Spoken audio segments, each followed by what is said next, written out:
Halo guys, Vicky di sini. Kembali lagi di channel Dunia Film.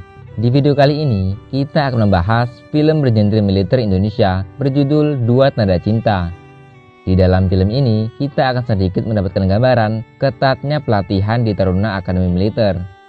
Di akhir film kita juga akan diperlihatkan pasukan TNI yang ditugaskan dalam sebuah operasi untuk menyelamatkan seorang sandera. Seperti apakah cerita lengkapnya? Inilah alur cerita film Dua Tanda Cinta.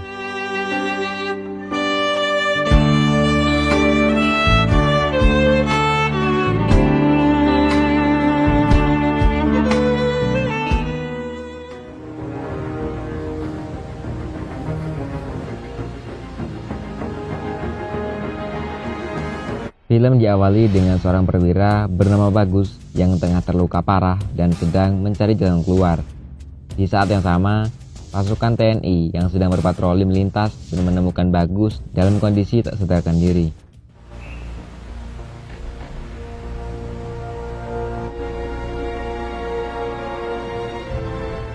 Bagus akhirnya berhasil diselamatkan. Cerita kembali ke masa lalu Bagus, yang mana kala itu ia merupakan seorang pemuda biasa yang tinggal di kampung terpencil. Ibunya memiliki usaha laundry kecil-kecilan di rumahnya.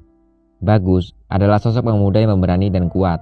Bahkan ia sering terlibat perkelahian dengan preman kampung karena tak suka melihatnya melakukan aksi pemalakan dengan memakai pakaian tentara. Menurutnya itu bisa merusak citra tentara di kalangan masyarakat. Ibunya yang mendengar pengaduan adiknya bahwa Bagus kakaknya baru saja berkelahi tentu saja marah besar. Ya udah, kamu dong jadi tentara asli. Setelah mendengar perkataan ibunya, Bagus pun bertekad untuk bisa menjadi seorang tentara.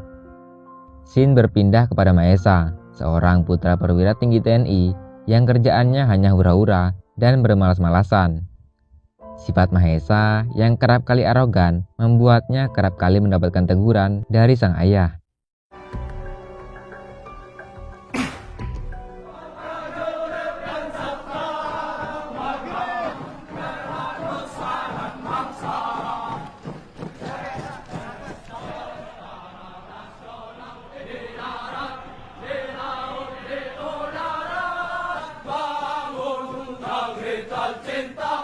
Melihat tingkah laku anaknya yang semakin liar, ayahnya pun kemudian memasukkan Mahesa ke dalam akademi militer. Di sini, Mahesa berada satu angkatan dengan Bagus, yang rupanya juga masuk ke dalam akademi yang sama. Sab kali 50 kali. Kenapa? Siap! Mulai! Bagus mendapatkan banyak teman baru di asrama, di antaranya ada Haposan dan Hans.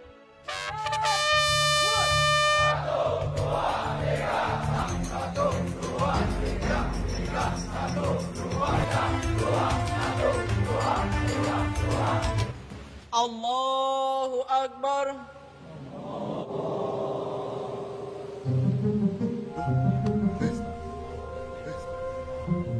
Di dalam pasukan Platonnya, yakni Platon 2, Bagus ditunjuk sebagai komandan pasukan atau disebut dengan Danton. Suatu hari, ketika hendak melaksanakan apel pagi, anggota mereka ada yang tidak hadir. Hal itu membuat kakak membimbing marah dan tidak mengizinkan mereka melaksanakan apel pagi sebelum semuanya lengkap.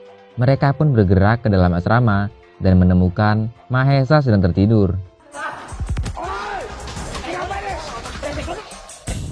Usap kalian, 50 kali. Akibat ulah Mahesa, semuanya pun kena getahnya.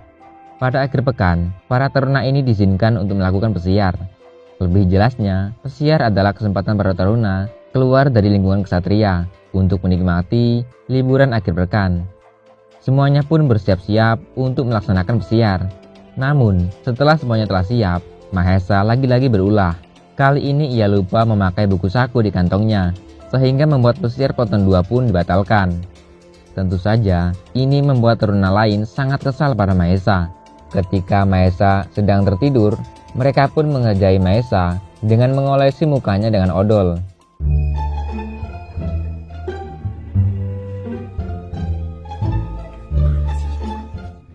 Akibatnya, Mahesa lagi-lagi tidak ikut ke dalam barisan.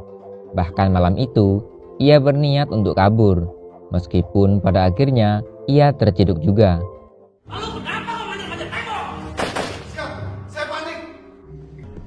Kamu mau kabur ya? Pagi itu, para taruna sedang melakukan jogging. Namun di tengah perjalanan, Mahesa terjatuh dan tak sadarkan diri.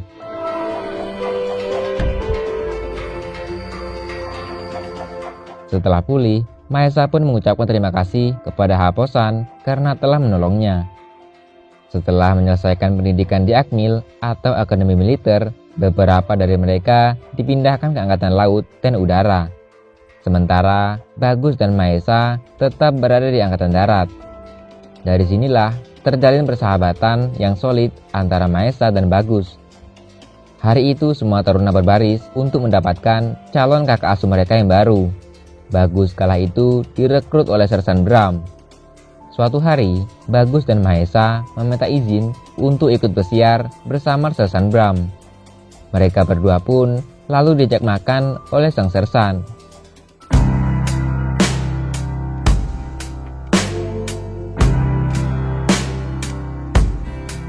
Setelah itu, Sersan mengajak mereka berdua untuk mampir ke rumah pamannya yang berada tak jauh dari Akmil. Di sini mereka berdua bertemu dengan Laras, yang merupakan putri kedua dari Ledarto atau pamannya Sersan Bram. Kenalkan, ini Laras, anaknya Lidarto. Saat bertemu untuk pertama kalinya, ada yang menarik di sini, di mana Bagus dan Mahesa sama-sama salting ketika berbicara dengan Laras. Dari gestur yang mereka tunjukkan, terlihat jelas kalau mereka berdua jatuh cinta pada Laras.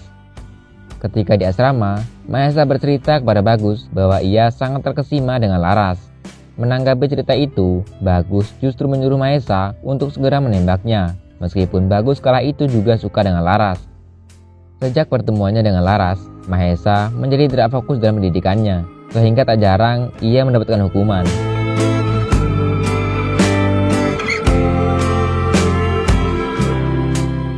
Mahesa sendiri tak berani untuk pergi berduaan dengan Laras, karenanya ia selalu meminta Bagus untuk menemaninya.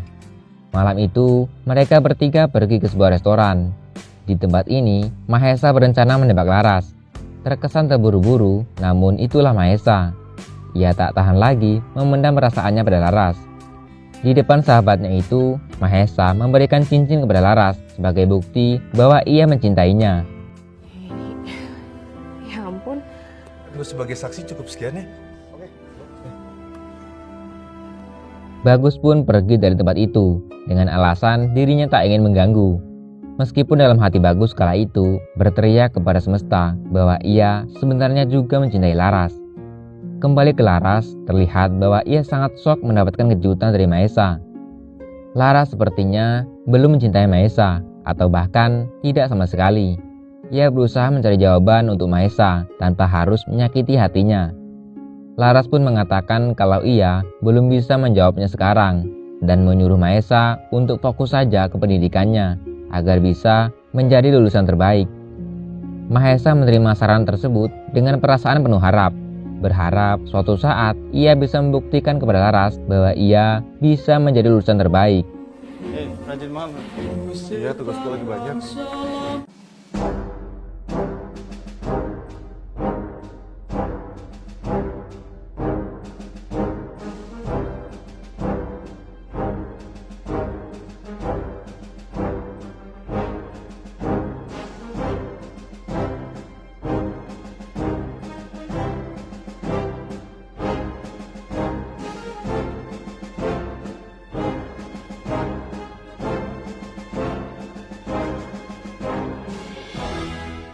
3 tahun kemudian,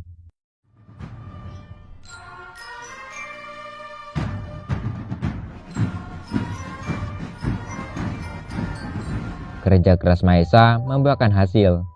Ia dan Bagus berhasil mendapatkan predikat lulusan terbaik di angkatannya.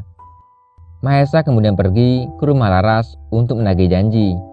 Namun lagi-lagi Laras seolah ragu menerima cinta dari Mahesa.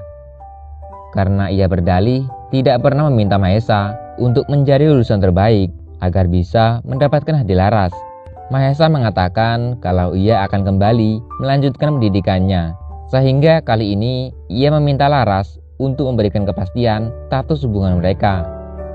Kali ini jawaban yang diberikan Laras cukup membuat Mahesa semakin tidak percaya diri.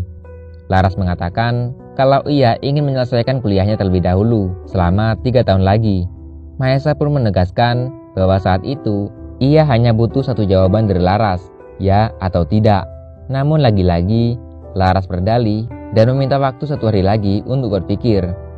Sementara itu, Bagus yang sudah menyelesaikan pendidikannya kembali pulang ke kampung. Saat menyadari kepulangan anaknya dengan mengenakan seragam TNI, rasa bangga dan bahagia tersirat di wajah ibunya.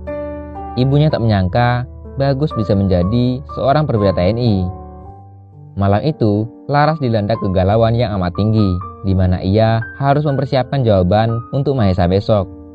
Di tengah-tengah kegalauannya itu, ia berusaha menghubungi Bagus, namun nomornya tidak aktif. Di rumah Bagus, ketika mereka sedang makan, adiknya menemukan foto Laras di handphonenya. Sontak reaksi Bagus mengundang tanda tanya ibunya. Bagus pun terang-terangan mengatakan kalau ia menyukai wanita itu. Namun karena keduluan sahabatnya, ia pun mengurungkan niatnya itu. Ibunya mengatakan kepada Bagus kalau dirinya memang menyukai wanita itu, maka jangan ragu untuk menembaknya. Scene berpindah ke Laras. Mahesa sudah datang pagi itu. Ia pun kembali meminta jawaban pasti dari Laras. Pada akhirnya, Laras pun menerima lamaran dari Mahesa dan meminta Mahesa untuk menunggu 3 tahun lagi agar Laras bisa menyelesaikan kuliahnya. Tak lama kemudian, HP Laras berdering menunjukkan nomor tanpa nama. Saat diangkat, rupanya itu adalah nomor Bagus. Laras dengan cepat mematikan telepon dan menunjukkan raut muka penyesalan. Di sini kita bisa simpulkan kalau Laras sebenarnya menyukai Bagus. Namun karena yang datang melamar adalah selalu Mahesa, maka ia terpaksa menerimanya. 3 tahun kemudian, Mahesa mendapatkan misi untuk menyelamatkan Chandra di daerah konflik Karumbai. Sasaran operasi mereka adalah John Kreno, yang merupakan dalang dibalik penculikan Profesor Jauhari. Sebelum berangkat, Mahesa kembali menelepon Laras untuk merencanakan pernikahan mereka. Karena Mahesa akan menjalankan operasi dan tidak ada yang menjamin ia bisa pulang dengan selamat. Kali ini Mahesa benar-benar meminta Laras untuk jujur soal perasaannya. Dan pada akhirnya, Laras pun mau berkata jujur kepada Mahesa bahwa ia sebenarnya tidak mencintai Mahesa dan sudah mencintai orang lain, yaitu Bagus. Hati Mahesa hancur saat itu, namun ia tetap menjalankan kewajibannya dengan tetap ikut melaksanakan operasi sebagai kapten. Standby!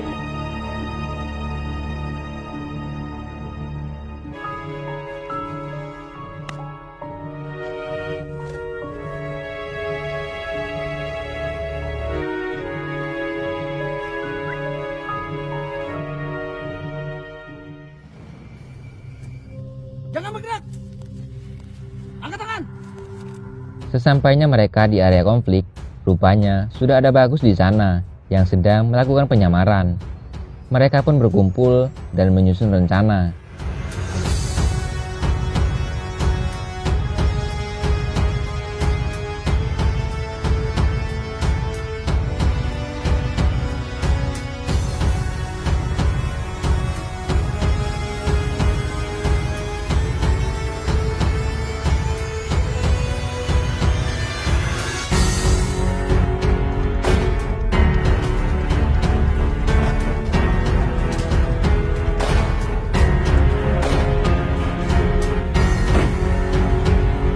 Profesor Jauhari berhasil ditemukan, lalu mereka pun bergerak membawanya pergi ke titik yang telah ditentukan. John Kreno yang mengetahui tahanannya lepas, lalu mengerahkan seluruh pasukannya untuk melakukan pengejaran.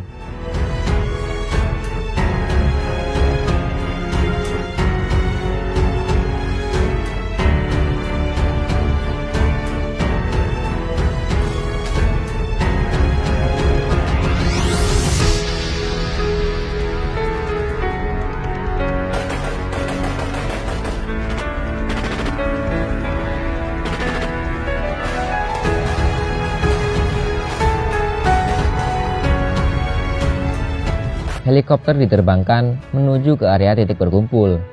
Sebagai seorang kapten, Mahesa lebih mementingkan keselamatan anggota dan Chandra ketimbang dirinya. Ia pun mengcover serangan, sementara para pasukan bersama Chandra segera pergi ke titik berkumpul.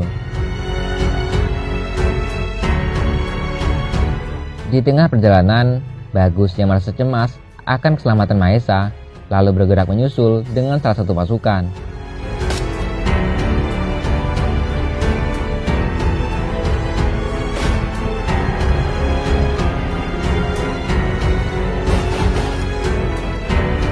Posisi yang tidak diuntungkan dan karena jumlah musuhnya semakin banyak membuat Mahesa tak bisa lagi bertahan.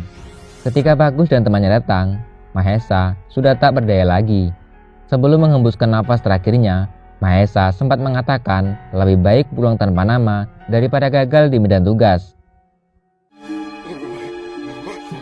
Daripada gagal di medan tugas.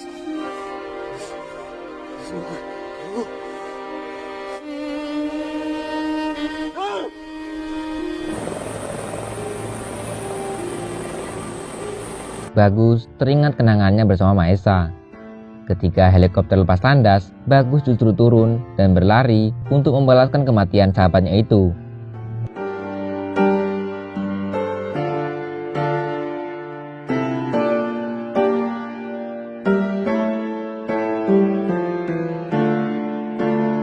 Setelah menjelajah hutan, ia pun akhirnya menemukan John Kreno. Tanpa pikir panjang, Bagus pun langsung menembak John Kreno tepat di kepalanya.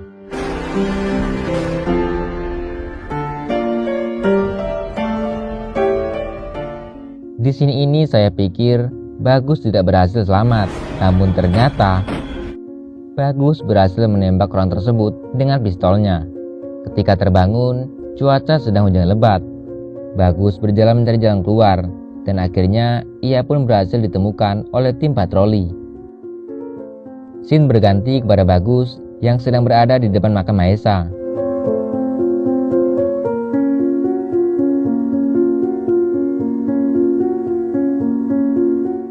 Malam itu, Bagus dan Laras saling mengungkapkan ceritanya masing-masing.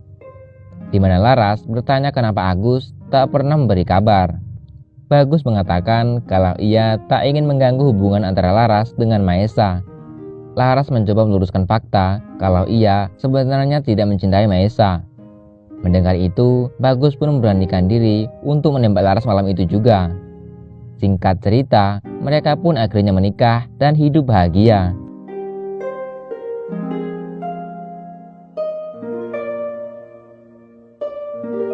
Dan film pun selesai.